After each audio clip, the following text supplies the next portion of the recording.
The mine had been sealed for decades. No one was supposed to be down there. No one had any reason to be. The Blackwood coal mine, 30 miles outside of Pike County, Alabama, had sat abandoned since 1983, its tunnels dark, its secrets undisturbed, its silence absolute. Until October 2019. Deputy Marcus Tanner wasn't expecting anything unusual when he pulled up to the old Blackwood site that night. Just teenagers. Maybe some beer cans, maybe some graffiti. He'd issue a warning, send them home, file the report, and move on with his evening. He swept his flashlight across the entrance and followed the beam inside. That's when he noticed it, a section of tunnel that didn't look right. A wall of rocks and timber, deliberately constructed, deliberately hidden. Not a cave-in. Not natural. Someone had built this. He pulled a few stones loose. And the flashlight found what had been waiting there for 45 years. Control, I need backup at the old Blackwood site. Send the coroner. His voice echoed off the damp stone walls. 2 sets of remains. Side by side. And there, half buried in the disturbed soil, a tarnished silver locket, initials engraved on its face. SM. Every person who grows up in Pike County knows that locket. They know those initials. They know the story. Because in this county, the disappearance of Sarah and Rebecca Martinez isn't just a cold case. It's a wound that never closed. A ghost that never left. And now, 45 years after 2 young women vanished off a quiet street on an autumn evening, Deputy Tanner was standing in the dark with the answer in his hands. But the answer only raised more questions. Because whoever hid those girls down here knew exactly what they were doing. They knew these tunnels. They knew this mine. And for nearly half a century, they had walked free, attending community vigils, shaking hands, exchanging pleasantries, living a perfectly ordinary life in the same small town where a family had been slowly destroyed by grief and unanswered questions. This is the story of the Martinez twins. And the monster hiding in plain sight. Pike County, Alabama, 1974. Population just over 25,000. The kind of place where people left their doors unlocked, where everyone knew your name, where nothing bad was supposed to happen. Murphy's Diner sat at the corner of Main and Walnut in Troy, its neon sign glowing warm against the evening sky. It was the kind of place a town builds its identity around. Farmers over coffee at dawn, teenagers cramming into booths after Friday night football, third-shift workers grabbing a meal before heading to the mines.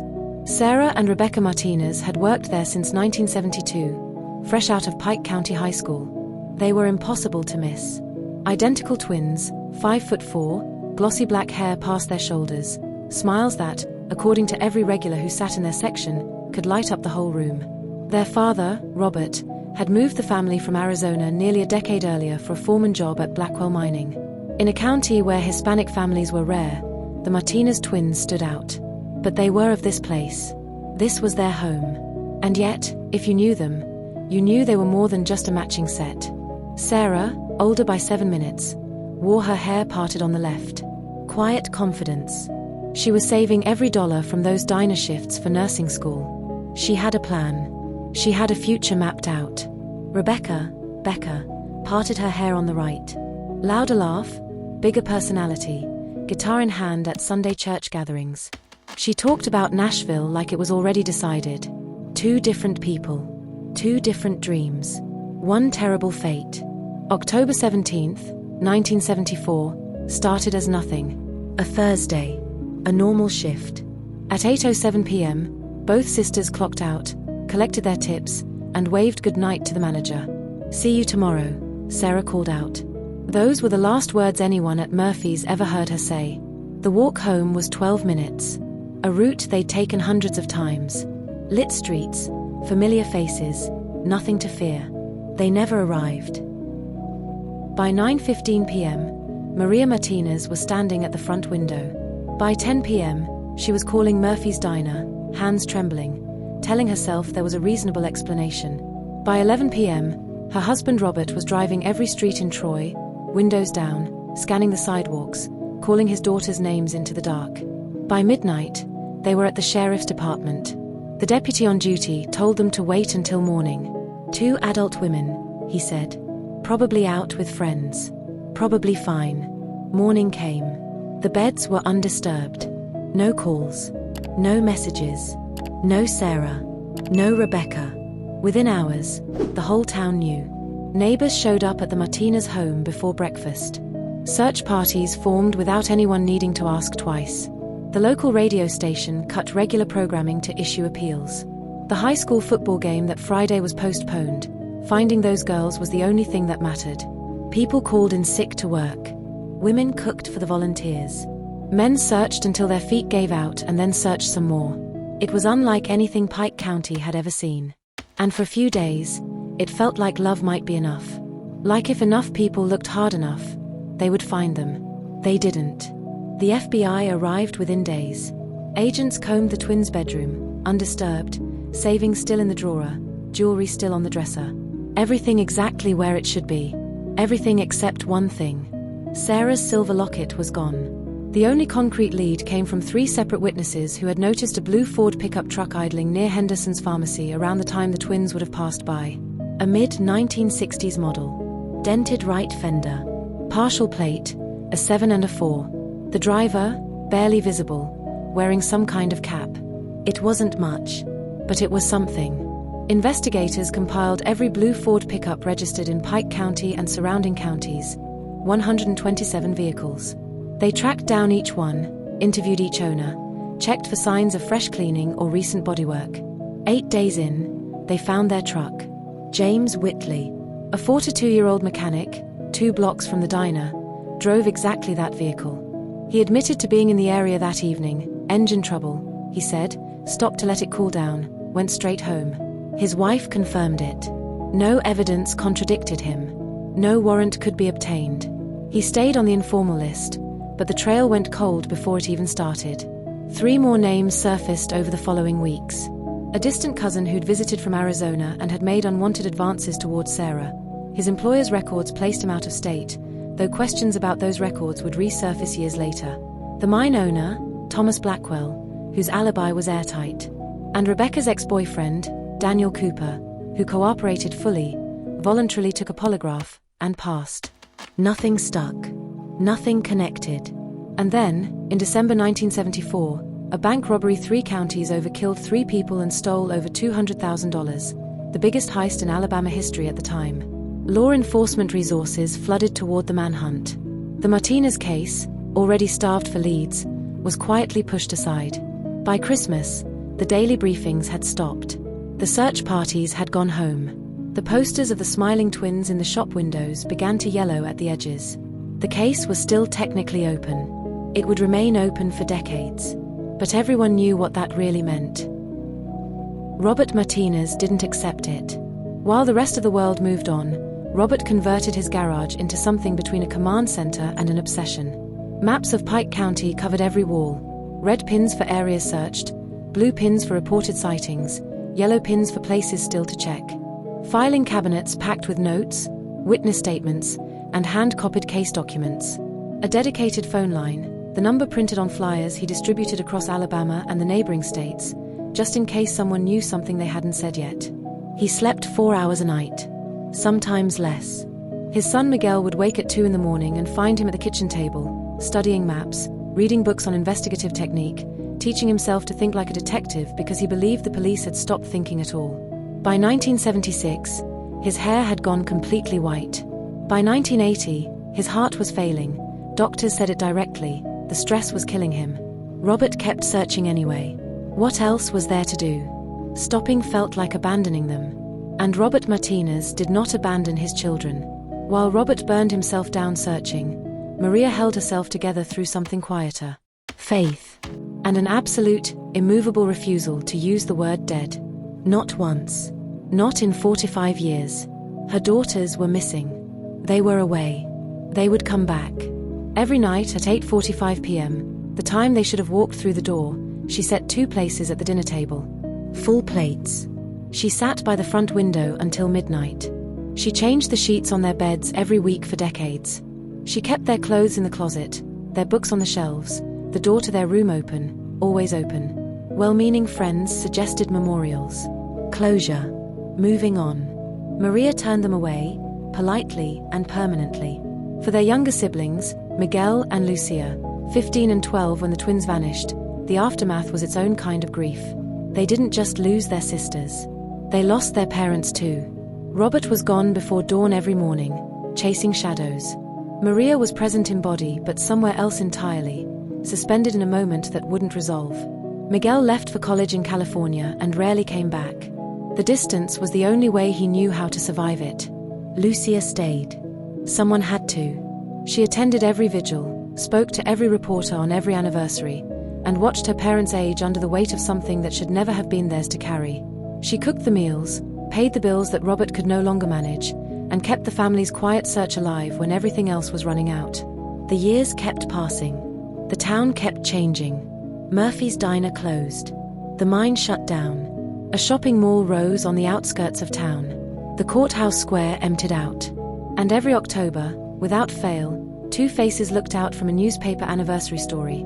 Still young, still smiling, still gone. Until 2019. The case never truly died. It just kept getting buried. Every 5 years, like clockwork, a journalist would write the anniversary piece. A new sheriff would promise fresh eyes. A task force would be assembled, case files would be digitized, tip lines would be reopened.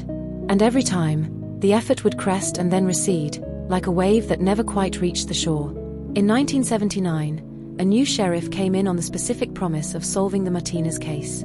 His team spent 6 months re-examining everything. They found a promising new suspect, a former carnival worker with a documented history of violence against women, who had been passing through Pike County that exact October. Investigators were closing in. He died in a Georgia prison fight before they could question him. In 1984, FBI profilers built a psychological portrait of the likely perpetrator. Their conclusion was quiet but significant. This wasn't random. The twins had been specifically targeted, not stumbled upon. The killer knew them, knew the area, and knew exactly what he was doing. The profile pointed towards someone local. Someone connected to the Martinez family or to Murphy's Diner. The investigation circled. Found nothing new. Went quiet again. Then came 1994, and with it, the promise of DNA.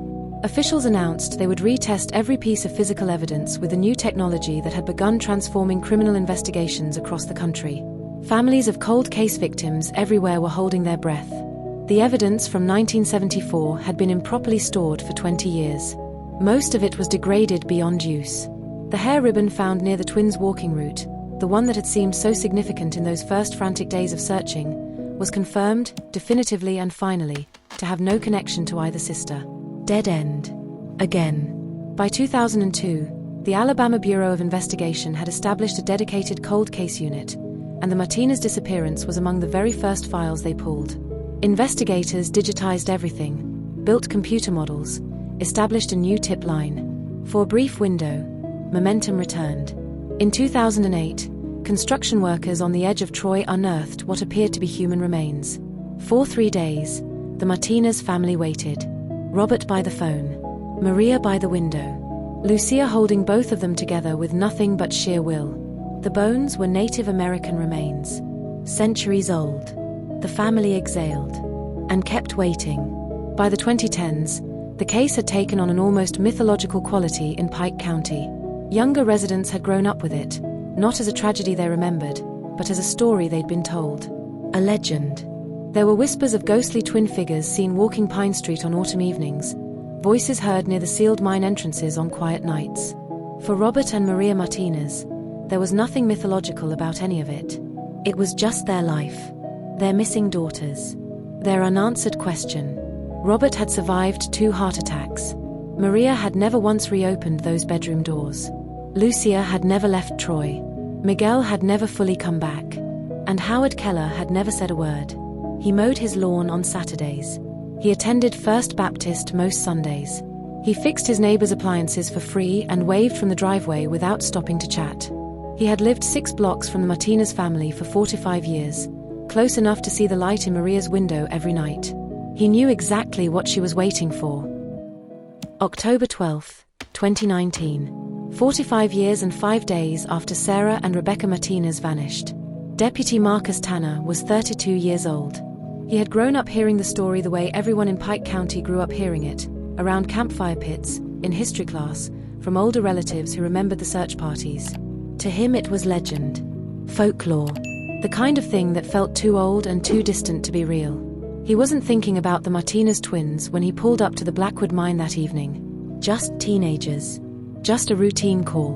The mine's main entrance had been sealed with concrete barriers and chain-link fencing since 1983, but decades of neglect had done their work. Nature had reclaimed the perimeter. Sections of fencing had rusted through, and determined teenagers, as teenagers always do, had found a way in. Tanner stepped inside with his flashlight. The entrance chamber was exactly what he expected: empty beer cans, graffiti tags, the particular smell of somewhere that had been closed off from the world for a very long time. He was already composing his report in his head when something made him stop. A side tunnel. And at its mouth, a barrier that didn't belong. Not concrete like the main seals. Not a natural cave-in. Rocks and timber, stacked and fitted with a deliberateness that set it apart from everything around it. Someone had built this wall. Someone had put effort into making it look unremarkable. Tanner moved closer. Pushed his flashlight beam between the gaps. Fabric. Old and discolored, barely holding its shape after decades in the dark. But unmistakably man-made. Unmistakably placed. He called for backup. Then, carefully, he began removing stones. The wall came apart in his hands, and the darkness behind it gave up what it had been keeping. 2 sets of remains. Positioned side by side in a small alcove cut into the tunnel wall. Fragments of blue fabric still clinging to the bones, the remnants of identical Murphy's Diner uniforms. And there, half buried in the soil at their feet, tarnished almost beyond recognition but still intact, still legible. A silver locket. Initials engraved on the face. SM. Within hours, the mine was surrounded. The Pike County Sheriff's Department, the Alabama Bureau of Investigation, and the FBI descended simultaneously, establishing a joint task force before midnight. Structural engineers were called in to reinforce the tunnels before forensic teams could safely enter. A team of forensic anthropologists from the University of Alabama began what would become the most meticulous evidence collection in the county's history. Every bone was documented in place before it was moved. Every fragment of fabric photographed. Every inch of soil around the remains sifted and analyzed. And then came the detail that changed everything. The section of tunnel where the twins were found had been officially sealed in March 1974, 7 months before they disappeared. It appeared on no active map. No routine inspection would have brought anyone near it. To the outside world, this part of the mine simply didn't exist anymore. But someone had known it was still there. Someone had known because they had worked these tunnels. They had walked these corridors. They had known exactly which sealed passage would never be searched, would never be stumbled upon, would hold its secret for as long as necessary. The forensic evidence confirmed what the locket had already suggested. The remains were Sarah and Rebecca Martinez. Both had suffered blunt force trauma to the back of the skull. Both had been struck from behind, without warning, likely while walking. The same heavy, flat-surfaced object. The same brutal efficiency. And they had been arranged, not dumped, not discarded, but deliberately placed side by side, hands positioned together, as if someone had needed to believe, in some twisted recess of their mind, that what they had done was somehow careful. Somehow respectful. It told investigators everything about who they were looking for. They knew these women, the forensic anthropologist said. Strangers don't arrange their victims like this. This person had feelings about them, obsessive, possessive feelings, and this was how those feelings expressed themselves, even in the act of hiding what they'd done. The mine soil yielded one final piece of the puzzle. Trace analysis identified a specific industrial lubricant, a proprietary formula used exclusively by Blackwell Mining for their equipment in the 1970s. Access to this lubricant had been restricted to a small group of personnel. Maintenance workers. Equipment operators. People who knew every inch of those tunnels like the back of their hand. Investigators pulled the employment records from 1974 and cross-referenced them with the original case files. One name surfaced. A name that had been there all along, buried in a footnote, interviewed briefly and dismissed without follow-up in those chaotic early weeks of the investigation. Howard Keller. Howard Keller had been 35 years old in October 1974. Maintenance supervisor at Blackwell Mining. Responsible for equipment repairs, tunnel safety inspections, and, as investigators now understood with chilling clarity, intimate knowledge of every sealed passage, every forgotten corridor, every place in that mine where something could be hidden and never found. When the original investigation had canvassed mine employees who knew Robert Martinez, Keller's name had come up. He'd been interviewed. He'd said he was home that evening, watching television with his wife. His wife confirmed it. No red flags. No follow-up. His name was filed away and the investigation moved on. That was the last time anyone looked at Howard Keller for 45 years. But modern database searches don't forget the way small-town investigators sometimes do. What the 1974 investigation never knew, couldn't have known, given the limitations of the era, was what existed in Keller's past before he arrived in Pike County. In 1969, he had been questioned in connection with the disappearance of a young woman in Tennessee. Never charged. The case went cold. In 1971, he had been arrested for assault in Mississippi. The charges were dropped when the victim refused to testify. 2 incidents. 2 different states. No digital record connecting them. No way for a rural Alabama Sheriff's Department to know unless they went looking specifically. And in 1974, they had no reason to look. There was something else the original investigators didn't know. Howard Keller was a regular at Murphy's Diner. Former employees, re-interviewed in 2019, remembered him clearly once his name was raised. He came in often, always sat in the same section, and he had shown a particular, persistent interest in Sarah Martinez, asking about her schedule, lingering at the counter, attempting conversation that she consistently, politely, and firmly shut down. She had rejected him, repeatedly, and according to the FBI profile built around the new evidence, that rejection, from a young woman he had fixated on, combined with a documented history of violence, had lit a fuse that burned for months before it exploded on the evening of October 17th. The blue Ford pickup. The dented right fender. The partial plate. It had been Keller's truck all along. He'd sold it in 1975, just months after the disappearance, to a collector in Georgia who had repainted and restored it multiple times over the following decades. Investigators found the truck in 2019, and beneath the passenger seat, in the crevices of the upholstery frame where no restoration had fully reached, forensic technicians found what they were looking for. Microscopic traces of blood, preserved by time and chance, belonging to both Martinez twins. Sarah and Rebecca had been in that truck. Placed on the passenger side floorboard where no one passing by could see them. Driven through the same streets their father would search just hours later. Taken to a mine that the whole county believed was sealed and empty. The evidence against Keller was assembling itself like a verdict waiting to be read aloud. But perhaps the most devastating piece of the puzzle didn't come from the mine or the truck or the forensic lab. It came from an attic. During the search of Keller's home, investigators found a locked metal box in the garage. Inside, a silver charm matching the design of Sarah's locket, with microscopic blood residue confirmed as hers. A blue hair ribbon containing strands of hair matching Rebecca's DNA. And a stolen maintenance log from Blackwell Mining, documenting the sealing of that tunnel in March 1974, with handwritten annotations in the margins, calculations of depth, accessibility, measurements. He had identified that hiding place months before he used it. He had planned this. And in the attic, hidden behind insulation, wrapped in a plastic bag that had kept it dry through 4 decades of Alabama summers, a collection of journals belonging to his late wife, Elaine. Elaine Keller had died of cancer in 2001. She had never spoken to investigators. She had never come forward. And she had spent the last years of her life writing down everything she couldn't bring herself to say out loud. The journals documented years of abuse, a husband who controlled through fear, whose rages came without warning, who had made her understand in ways that didn't require words what happened to people who crossed him. And on the night of October 17th, 1974, she wrote, Howard had not been home watching television. He had come back late. She didn't know where he'd been. She was too afraid to ask. When investigators came to the door days later, she told them what he had instructed her to say. I carry the weight of my silence, she wrote in a journal entry from 2000, a year before her diagnosis. 2 young women are gone because I was too afraid to speak. Their mother waits by the window while I live with the monster who took her daughters.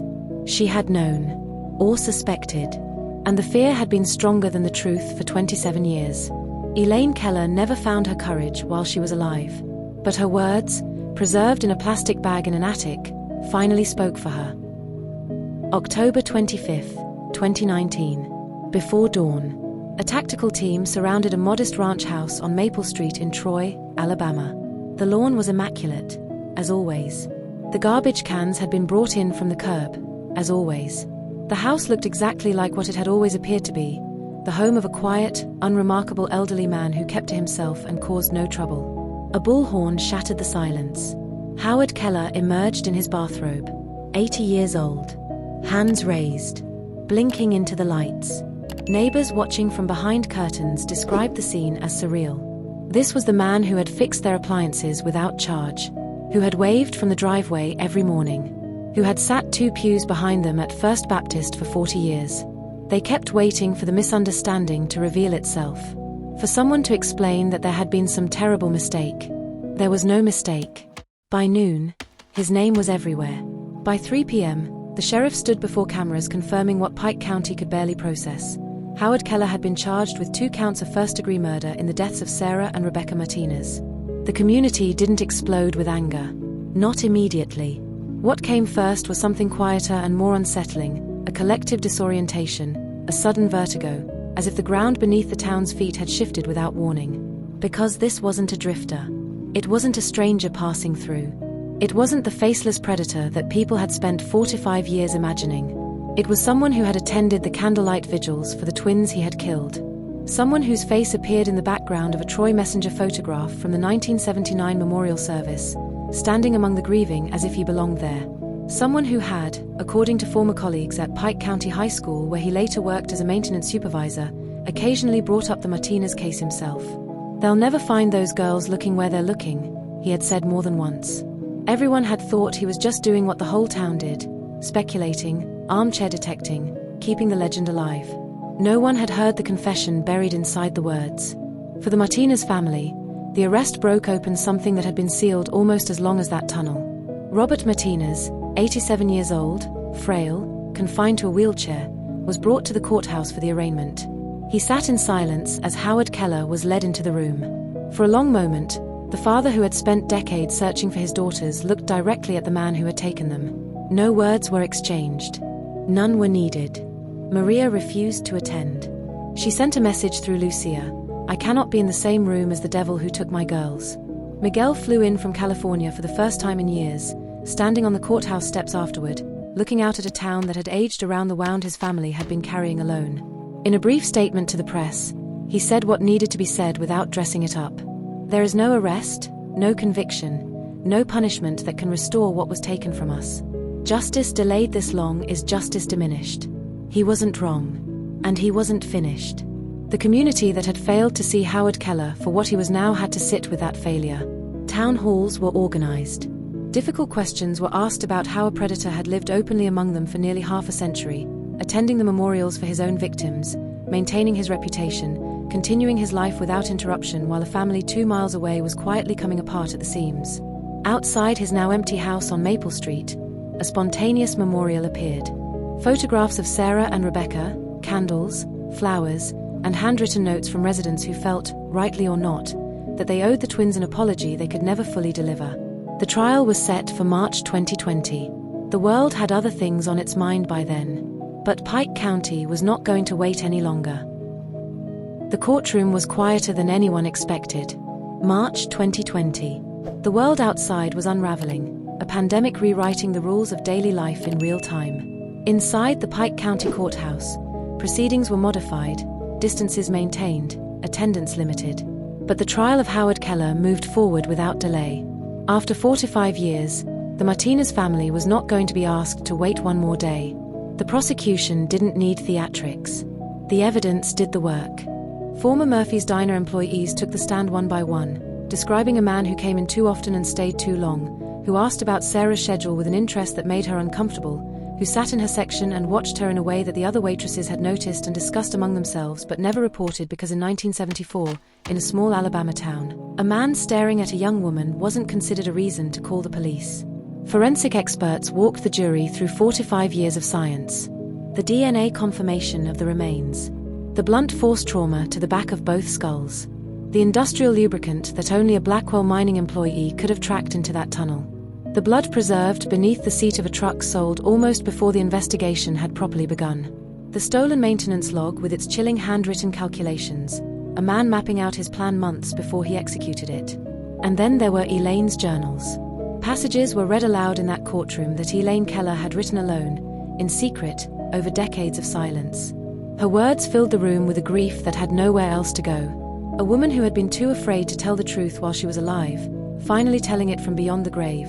Her handwriting projected on a screen, her private torment made public so that justice could finally be served. 2 young women are gone because I was too afraid to speak. The defense had little to work with. They focused on Keller's age, his health, the cruelty of imprisoning an 80-year-old man. They argued that the physical hardship of incarceration amounted to a disproportionate punishment for someone unlikely to survive his sentence regardless. Keller himself sat through the entire trial without visible emotion. He showed nothing when the forensic photographs were displayed. Nothing when Elaine's journals were read. Nothing when the Martinez family sat in the gallery watching him with decades of grief written across their faces. He did not testify. He offered no statement. He gave the family nothing, not an explanation, not an acknowledgement, not even the small, insufficient mercy of remorse. The jury took 6 hours. Guilty. 2 counts of first-degree murder. Unanimous. Judge Eleanor Simmons looked at Howard Keller across the courtroom and sentenced him to 2 consecutive life terms without possibility of parole. She could have made them concurrent. He was 80 years old. The outcome was the same either way. She chose consecutive deliberately, because Sarah Martinez was a life, and Rebecca Martinez was a separate life, and both of them deserved to be counted. No passage of time, Judge Simmons said, diminishes the gravity of this crime.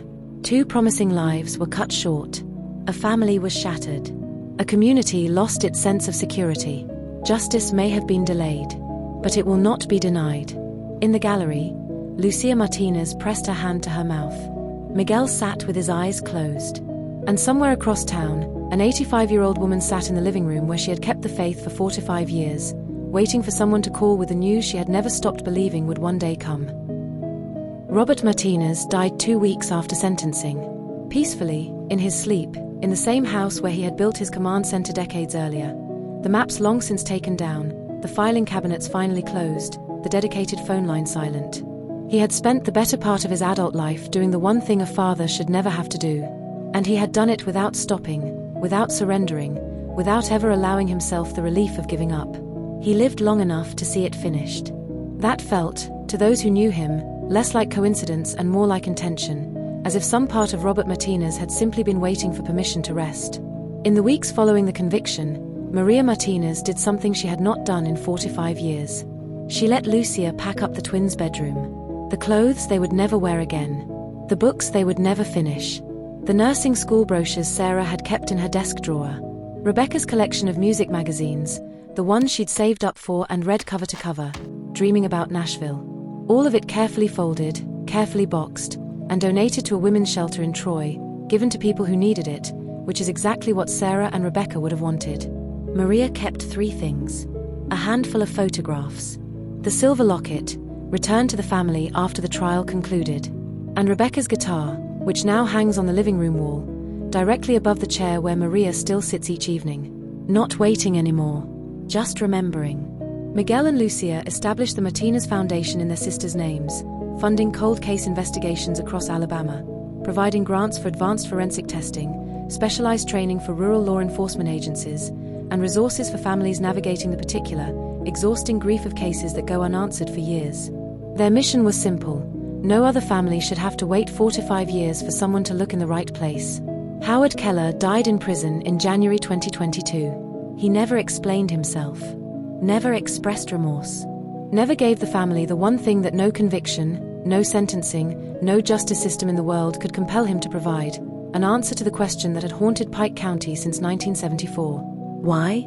That question remains unanswered. It probably always will. But here is what is known. 2 young women finished their shift at a diner on a Thursday evening in October 1974 and walked out into a night that should have been safe. They stopped to buy their mother a birthday card with roses on it because their mother loved roses. They stepped out of a pharmacy onto a familiar street, heading home, and someone who had been watching them, planning, waiting, calculating, was there. For 4 to 5 years, that someone sat in church pews and waved from driveways and attended vigils for the women he had taken. He watched a father destroy his health searching for daughters he had hidden 6 blocks away. He watched a mother sit by a window every night for decades waiting for footsteps that would never come. And he said nothing. The Martinez case is now studied in FBI training programs across the country.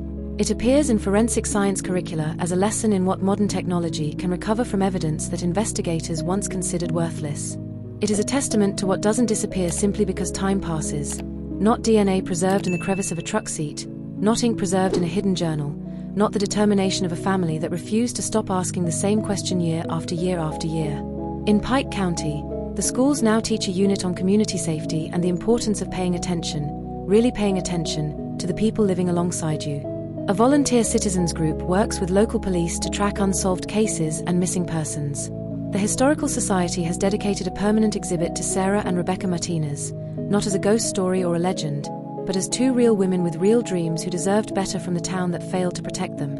Every October, on the 17th, Lucia Martinez places 2 candles in the window of the house where she grew up. One for Sarah, one for Rebecca. The street outside is quiet now. The neighborhood has changed. New families have moved in, knowing nothing of what this particular block once meant, what was lost here, what was searched for here across the span of an entire lifetime. But the candles burn. They burn because some things should not be forgotten. Because 2 women who wanted to be a nurse and a musician deserve to be more than a cold case file or a cautionary tale. Because a family that never gave up, even when giving up would have been the easier and more forgiving choice, deserves to have their love acknowledged for what it was. Not just grief. Not just stubbornness. Not just the refusal to accept an unanswered question. It was devotion. Absolute, unrelenting, 45-year devotion. And in the end, it was enough.